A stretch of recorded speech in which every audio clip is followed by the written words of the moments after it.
Hi, welcome to the third quarter market review. My name is Jason Gunkel, and I lead our investment team here at Severson Strage.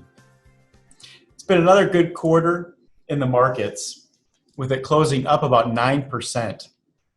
We've had a bit of a pullback in September. However, the market, as represented by the S&P 500 here, is still up about 5% year to date. There's been a wide dispersion of returns, however, among the various sectors. We've seen technology stocks continue to lead the way. Also, consumer discretionary goods have done well. This is mostly the performance of Amazon. But some sectors continue to lag, including energy, financial, and real estate. The big five technology companies in Facebook, Apple, Amazon, Microsoft, and Google have had an average return of over 40% this year.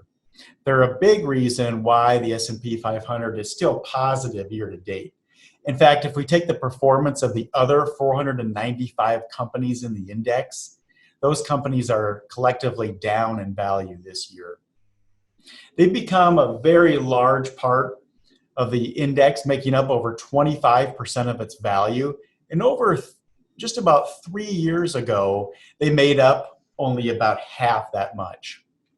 So these companies over the last few years have experienced phenomenal growth, causing them to become some of the largest in the US. What we usually see, however, once companies become this large, is they have difficulty repeating their past performance. They're still great companies, but they just cannot grow quite as fast.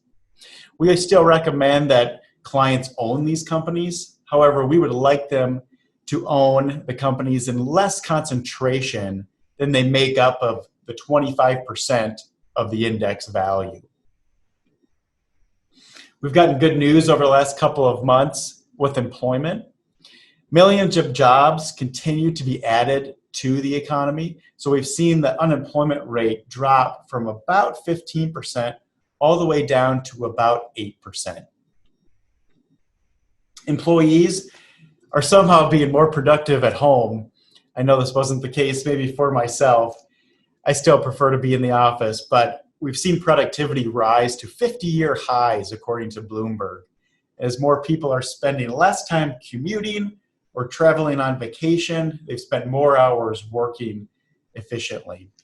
Productivity has also been boosted by a 30% increase to investments in technology and equipment by corporations, according to Cornerstone Macro.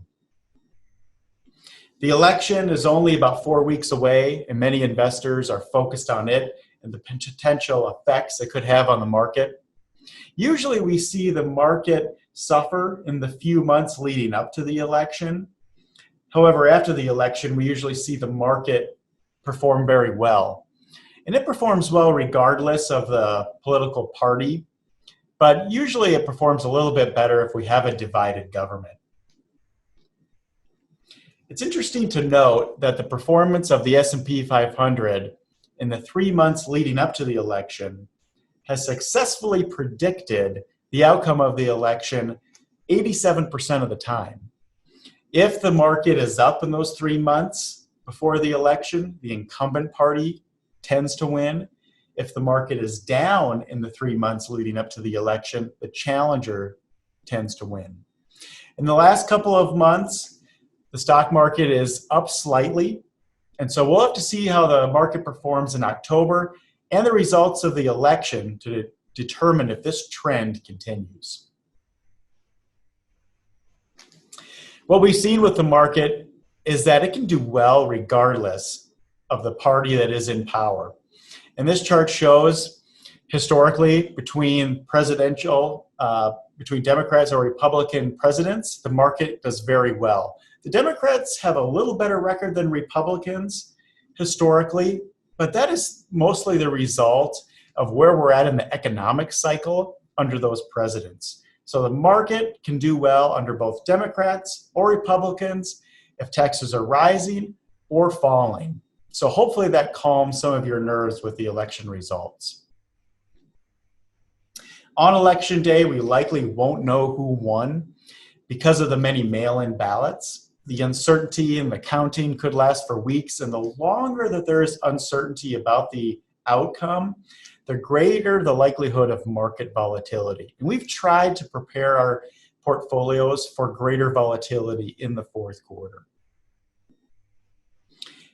With the election, there's going to be many headlines in the media, and with the results, some investors might panic.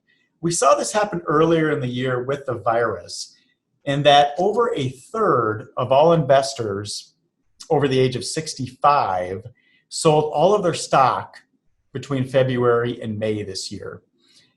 And that was very unfortunate because they sold their stock when the market declined. They let their emotions get the best of them, and they likely did not take part in the market recovery. So we encourage you to avoid reactive investing. As we showed you before, the market can do very well regardless of who is in office.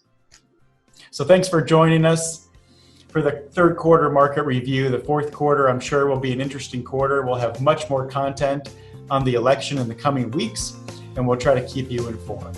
In the meantime, please stay healthy, and we hope to talk to you soon.